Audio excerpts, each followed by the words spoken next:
दोस्तों स्वागत है आपका Amit LNG learn and grow पर। तो आज मैं हाजिर हूँ नए 5 वर्ड लेकर जो कि आपकी एग्ज़ाम की प्रिपरेशन में बहुत ज़्यादा आपकी हेल्प करने वाले हैं। तो सबसे पहला वर्ड रहेगा हमारा इनोक्यस। इनोक्यस का मतलब होता है जो हानि रहित होते हैं, मतलब जिनसे हमें कोई भी हानि नहीं पहुँचनी होती है, उसे बोलते हैं इनोक्यस। सिनोनिम रहेगा इसका हार्मलेस और एंटोनिम रहेगा पर्नीशियस। पर्नीशियस मतलब कि जो चीज़ें हानि पहुँचाती हैं उसको बोलते हैं पर्नीशियस। इसके बाद ट्रिक रहेगी इनोसेंट। इनोसेंट मतलब जो मासूम, जैसे आप पिक्चर का इलस्ट्रेशन देख रहे हैं ना, ये बच्ची है, क्या है, मासूम। बच्चे में क्या होते हैं, मासूम होते हैं। तो इनोसेंट चीज़ें हमेशा क्या होती हैं, इनोक्यस होती हैं, हानि रहित होती हैं, उनसे हमें कोई भी हानि नहीं पहुंचनी होती। बच्चों की बातें क्या होती है, बिल्कुल सिंपल वे में होती हैं, और जो बातें कहते हैं बिल्कुल दिल से कहते हैं। तो ये क्या है, इनोसेंट होते हैं। तो इनोसेंट चीज़ें हमेशा इनोक्यस होती हैं। उसके बाद इसका जो एग्जाम्पल मैंने निकाला आपके लिए, निकाला हिज कमेंट सीम्ड, मतलब प्रतीत हो रहा था, इनोक्यस हानि रहित, but she took it the wrong way. उसका जो कमेंट था वो कैसा प्रतीत हो रहा था, इनोक्यूस हो रहा था, लेकिन सी टुक, लेकिन उसने उसे कैसे वे में ले लिया, रॉन्ग, गलत वे में ले लिया। तो कैसा हो गया, उसका कमेंट कैसा हो गया, हानि वाला हो गया, पर्नीशियस हो गया। तो ये दोनों के एग्जाम्पल इसमें साफ हो रहे हैं। उसके बाद नेक्स्ट जो वर्ड रहेगा इसमें, वो रहेगा आपके लिए जजिस। जुडिशियस। जुडिशियस क्या होती है, जो समझदारी भरे होते हैं डिसीजन जो लोग लेते हैं उसको बोलते हैं जुडिशियस। जुडिशियस डिसीजन लेता है, बहुत समझदारी वाला डिसीजन लेता है। सिनोनिम रहेगा प्रूडेंट, बहुत इंपॉर्टेंट है, बहुत आता है प्रूडेंट। उसके बाद दूसरा रहेगा वाइज। वाइज मतलब जो समझदार होते हैं, बुद्धिमान होते हैं। एंटोनियम रहेगा रैश। उसके बाद इसके लिए जो मैंने वो निकाली है, ट्रिक निकाली है, एक जज, ये जज है, जज आपको पता है हमेशा क्या जुडिशियस डिसीजन लेते हैं। तो जज हमेशा कैसे, जुडिशियस, समझदारी भरे डिसीजन लेते हैं।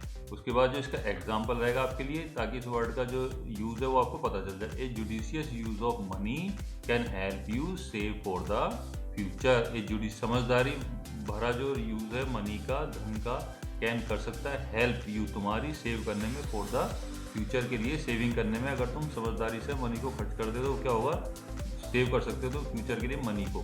तो ये इसका एग्जाम्पल हो गया, सिनोनियम हो गए, और ये वर्ड हो गया जुडिशियस, समझदारी भरा। उसके बाद जो नेक्स्ट आपके लिए वर्ड रहेगा, इसमें रहेगा लेविश। बहुत इंपॉर्टेंट वर्ड है, बहुत आता रहता है एग्जाम के अंदर, भर भर के आता है। लेविश का मतलब जो भव्य चीज़ें होती हैं, लेविश, और बहुत अधिक, मतलब कोई चीज़ ज़्यादा है, खूब सारी है, और दूसरी भव्य है। ठीक है। सिनोनियम रह गया म्यूनिफिशेंट, बहुत आता है, बहुत इंपॉर्टेंट वर्ड है, और ये एरर फाइंडिंग के अंदर भी बहुत आता है, इसको याद रखना, एरर फाइंडिंग में भी बहुत आता है। उसके बाद एक्सपेंसिव, आपको पता ही है, एक्सपेंसिव सब यूज़ करते रहते हैं, मैक्सिमम बोलचाल की भाषा में भी हम बहुत यूज़ करते हैं। उसके बाद एंटोनियम रहेगा स्कैर्सी और फ्रूगल। ये भी बहुत इंपॉर्टेंट वर्ड है, इसके ये सिनोनियम भी और एंटोनियम भी, स्कैर्सी, फ्रूगल, बहुत आते हैं। इनका मतलब होता है जो चीज़ें कम होती हैं, स्कैर्सी में होती हैं। फ्रूगैलिटी, फ्रूगैलिटी का मतलब होता है कम, है ना, ज़्यादा खर्च करने वाला, जो कम खर्च करने वाला, जो फ्रूगल होता है ना, उसको बोल देते हैं। तो एंटोनियम हो गया, सिनोनियम बहुत इंपॉर्टेंट वर्ड है। उसके बाद ट्रिक रहेगी, लव में लोग लेविश गिफ्ट देते हैं। आपको पता है आजकल ट्रेंड बहुत ज़्यादा इन चीज़ों का, तो लव में के लोग क्या है, लेविश, बहुत महंगे महंगे गिफ्ट देते हैं। उसके बाद एग्जाम्पल क्या रहेगा, the wedding was a lavish celebration with grand decorations and expensive food. तो वेडिंग क्या है आजकल, एक लेविश सेलिब्रेशन हो गई है विद, जिसमें ग्रैंड डेकोरेशन, बहुत बड़ी डेकोरेशन होती है, और एक्सपेंसिव, बहुत महंगा खर्चीला खाना इस्तेमाल किया जाता है। तो वेडिंग इसका सबसे अच्छा एग्जाम्पल हो सकती है, क्योंकि इसके अंदर बहुत ज़्यादा खर्चा किया जाता है इंडियन सोसाइटी के अंदर। उसके बाद जो नेक्स्ट वर्ड रहेगा आपके लिए, वो रहेगा मैग्निफिशेंट, मतलब शानदार, भव्य होना और अद्भुत होना। मतलब जो चीज़ बहुत शानदार है, जैसे कि ताजमहल। ताजमहल को क्या बोलेंगे, मैग्निफिशेंट है, बहुत शानदार है, भव्य है। तो इसके लिए ताजमहल को भी याद कर सकते हैं, मैग्निफिशेंट होना। सिनोनिम रहेगा स्प्लेंडेड। स्प्लेंडेड का मतलब होता है शानदार, बहुत अच्छा, स्प्लेंडेड, ग्रैंड, बहुत बड़ा। और एंटोनियम रहेगा मॉडेस्ट, मतलब बीच का, औसत ही है बस। उसके बाद इसकी जो ट्रिक रहेगी वो रहेगी, मैंगो खाने के बाद फीलिंग बहुत मैग्निफिशेंट होती है या आती है। मैंगो खाने के बाद फीलिंग कैसी आती है, मैग्निफिशेंट आती है, बहुत शानदार आती है। ये बच्चा है, आप देख रहे हैं ना, मैंगो खा रहा है, तो इसके मुंह देख रहे हैं ना आप, कैसा हो रहा है, शानदार, इसको मजा आ रहा है। तो मैंगो क्या है, इसका सबसे अच्छा एग्जाम्पल बनने वाला था, इसलिए मैंने इसको मैंगो निकाला। मैंगो खाने के बाद फीलिंग बहुत मैग्निफिशेंट होती है। उसके बाद एग्जाम्पल रहेगा, the Taj Mahal is a magnificent monument known for its beauty and architecture. तो एग्जाम्पल भी आपका यही आ गया, द ताजमहल हिज क्या है, एक मैग्निफिशेंट, शानदार मोन्यूमेंट है। जो हमारे स्मारक होते हैं मोन्यूमेंट बोलते हैं। मोन्यूमेंट है, नॉन, जाना जाता है, फॉर के लिए, अपनी ब्यूटी एंड आर्किटेक्चर के लिए।